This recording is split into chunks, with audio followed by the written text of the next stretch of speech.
Sportif, comme il est 22h48, nous ouvrons le décryptage de l'actualité internationale. Bonsoir Anthony Bélanger. Bonsoir Thierry, bonsoir Mourad. Alors ce soir, nous nous rendons dans l'Est de l'Europe parce que c'est un scoop à la une du plus grand quotidien polonais, Gazeta, qui affirme que les Américains ont abandonné l'idée d'installer en Pologne et en République tchèque le bouclier antimissile dont ils rêvaient pour en gros faire face aux Russes, des vieux relents de guerre froide, ce qui demande quand même un peu d'explication. Oui, alors d'abord on va regarder la une qui est importante parce que c'est une assez impressionnante et c'est écrit en une, Pologne sans bouclier, c'est-à-dire totalement sans défense. C'est comme ça que les Polonais le ressentent. Alors l'explication elle est simple. 2008, le président Bush est à quelques jours de son départ et il fait approuver par le, allez hop que je t'embrouille, par le Sénat, mais c'est vraiment ça, par le Congrès, ni vu ni connu que je t'embrouille, l'accord en fait conclu entre la Pologne, la Tchéquie et les États-Unis en direct, c'est-à-dire l'installation en Pologne de 10 rampes de missiles antimissiles grosso modo, et un énorme radar en Tchéquie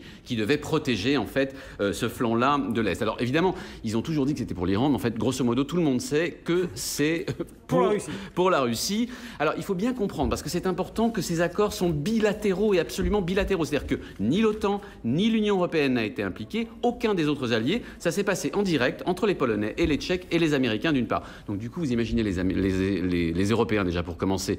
Les Allemands n'ont pas du tout apprécié, espèce de malaise dans les alliances, et surtout les Russes, qui depuis des années sont vent debout contre cette option. Est-ce qu'on peut considérer qu'ils ont gagné la partie, les Russes, oui, bien sûr, alors exactement. Vous avez fait une question de principe. Grosso modo, ils ont remporté la partie. Il n'y aura pas de missiles en Pologne, il n'y aura pas de radar en Tchéquie. En tout cas, c'est ce que dit le Gazeta Wyborcza, donc le quotidien dont vous parlez. Alors, mais cela dit, on peut imaginer que les Américains ont vendu chèrement leur peau. Et donc, en échange, ils ont obtenu pas mal de choses. Genre? Eh bien, ils ont plein de choses à obtenir des Russes. D'abord, vous savez, ils ont des petits problèmes d'approvisionnement en ce moment en Afghanistan. Oui. C'est quand même plus pratique de les placer par l'Asie centrale. L'Asie centrale, c'est quand même très russophile. Donc ça, c'est le premier point. Deuxième point, il va falloir négocier avec les Iraniens bientôt.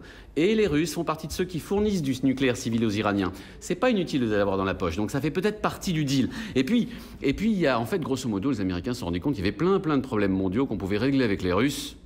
Et que ça valait bien d'abandonner en race campagne les Polonais et les Tchèques. Ok, je sais bien que c'est de la géopolitique, mais c'est quand même très cynique, tout ça. C'est de la réelle politique. En fait, c'est ce que les démocrates font de mieux. Hein. Ils ont toujours été comme ça, c'est de la réelle politique. C'est effectivement, les Polonais, les Tchèques, c'est moins important que les Iraniens, que les Afghans, que les Russes.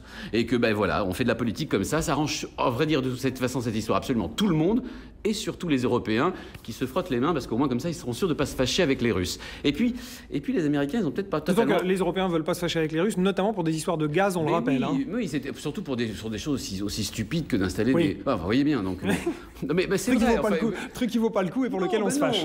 Pour lesquels on se fâche pour pas grand-chose. Alors, cela dit, vous savez, les Américains, ils n'ont peut-être pas lâché l'affaire, parce que alors, ce qu'ils ont fait, c'est donner raison aux Russes, qui trouvaient ça vraiment trop humiliant qu'on mette ces missiles en Pologne dans leur ancien glacis. Oui. Mais par contre, ils ont peut-être prévenu qu'ils pourraient les installer ailleurs, leurs missiles, ou leurs radars. En Turquie, par exemple, où les Russes n'ont jamais été. En Israël, ça peut se faire, si vraiment c'est pour l'Iran qu'on les bâtit.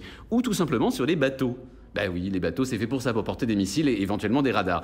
Donc en fait, ce serait peut-être un marché de dupes pour les Russes, mais une manière en fait de leur servir d'une certaine manière la soupe, de leur dire écoutez, on va pas vous humilier, on n'est pas là pour ça, on a simplement essayé, on va peut-être éventuellement les mettre ailleurs. En tout cas, la géopolitique ou la réelle politique américaine, c'est exactement ça. Ils ont même peut-être prévu d'en mettre un tout petit peu dans les Balkans. Alors là, les Balkans, ça va encore faire trembler les Russes parce que les Balkans, c'est normalement leur arrière-cour. Oui.